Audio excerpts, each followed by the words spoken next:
तर नमस्कार विद्यार्थी मित्रांनो, स्वागत आहे तुमचं या व्हिडिओमध्ये।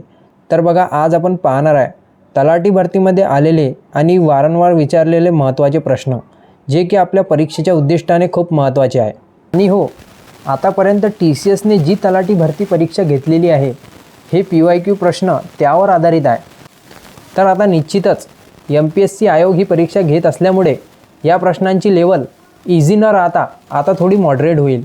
म्हणजेच की याच प्रकारचे प्रश्न जर त्यांना विचारायचे असले तर ते फक्त यामध्ये ॲड ऑन म्हणून स्टेटमेंट बेस्ड क्वेश्चन या प्रकारे तुम्हाला विचारण्यात येतील। आणि जर तुम्हाला तेही प्रश्न करायचे असले तर आता आपण पुढच्या व्हिडिओमध्ये त्या प्रकारचे संपूर्ण प्रश्न हे घेऊन येणार आहे।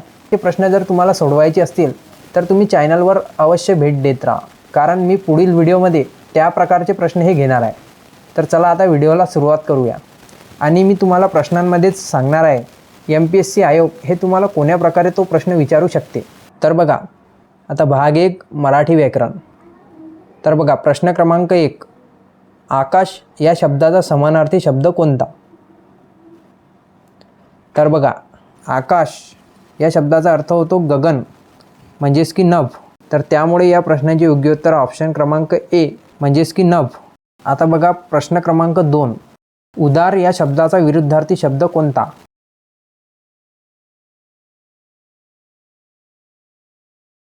तर आता तुम्हाला सर्वात आधी उदार म्हणजे काय हे माहिती पाहिजे।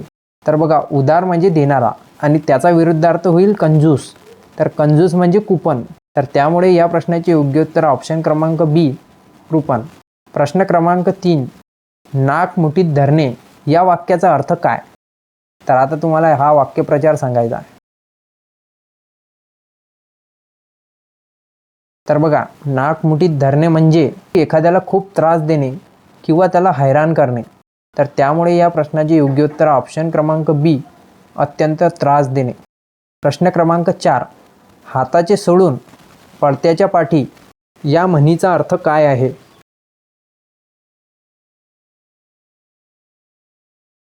तर बघा, या प्रश्नाचे योग्य उत्तर ऑप्शन क्रमांक B म्हणजेच की हाती असलेली निश्चित गोष्ट सोडून मिळेल की नाही अशा गोष्टीच्या मागे लागणे।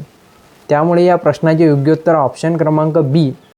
प्रश्न क्रमांक 5, सुंदर मुलगा या शब्दसमूहात सुंदर हे कोणते विशेषण आहे?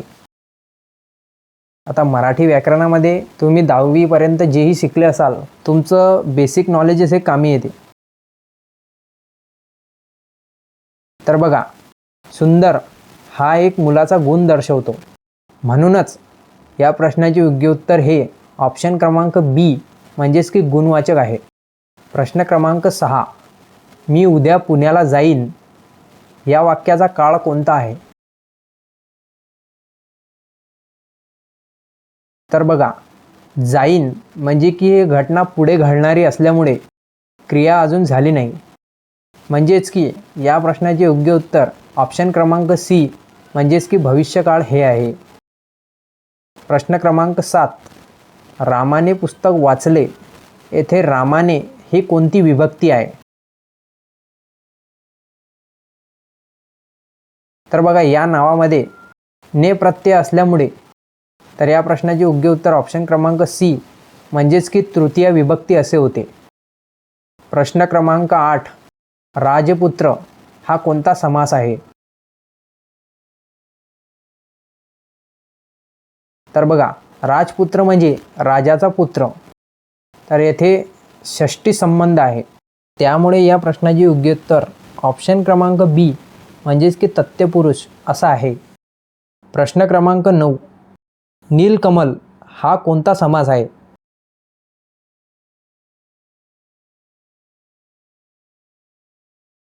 तर बघा, यामध्ये नीलकमल म्हणजेच की नील असे कमल, म्हणजेच की विशेषण प्लस नावाचा संबंध हा असल्यामुळे या प्रश्नाचे योग्य उत्तर ऑप्शन क्रमांक A कर्मधारय असा आहे।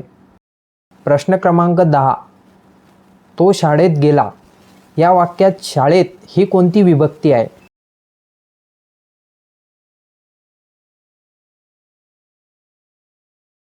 तर बघा, यामध्ये मध्ये, वर, त अशा स्थानांचा अर्थ असल्याने या प्रश्नाचे योग्य उत्तर ऑप्शन क्रमांक C सप्तमी विभक्ती हे आहे. आता बघा भाग क्रमांक 2, सामान्य ज्ञान प्रशासन व बुद्धिमत्ता. प्रश्न क्रमांक 11, महाराष्ट्रातील सर्वात उंच शिखर कोणते आहे?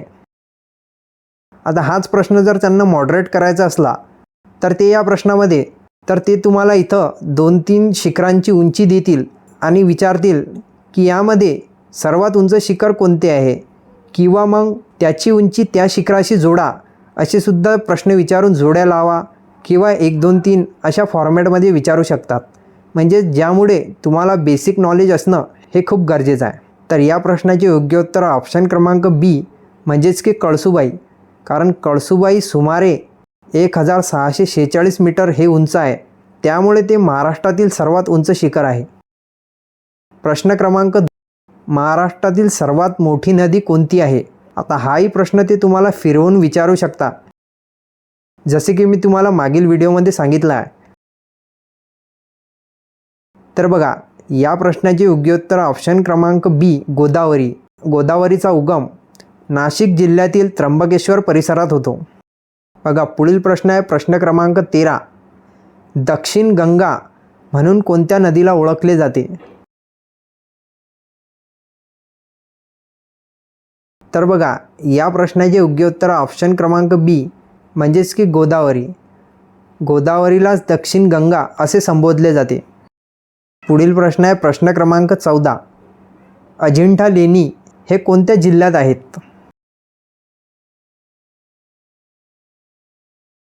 तर बघा या प्रश्नाचे योग्य उत्तर ऑप्शन क्रमांक सी म्हणजेच की छत्रपती संभाजीनगर.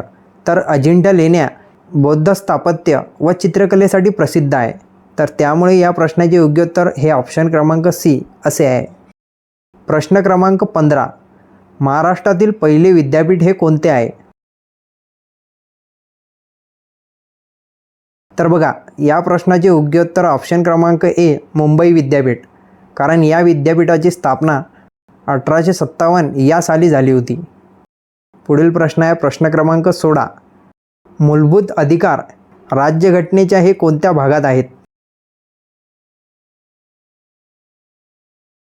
तर बघा या प्रश्नाचे योग्य उत्तर ऑप्शन क्रमांक सी म्हणजेच की भाग 3 मध्ये मूलभूत अधिकार हे कलम 12 ते 35 मध्ये आहे.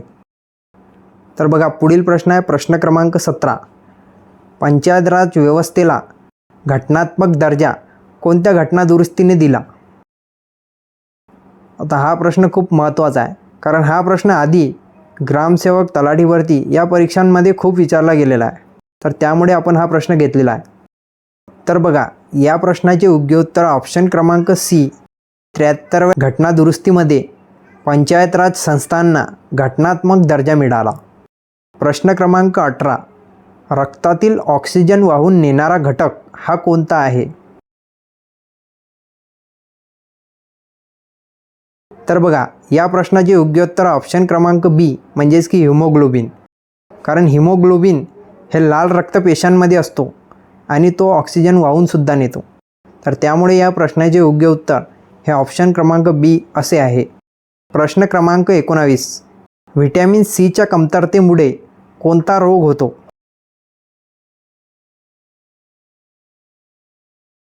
तर बघा या प्रश्नाचे योग्य उत्तर ऑप्शन क्रमांक बी म्हणजेच की स्कर्वी. कारण व्हिटॅमिन सीच्या डेफिशियन्सीमुळे म्हणजेच की कमतरतेमुळे स्कर्वी हा रोग होतो. प्रश्न क्रमांक 20, पानिपतची तिसरी लढाई ही कोणत्या वर्षी झाली होती?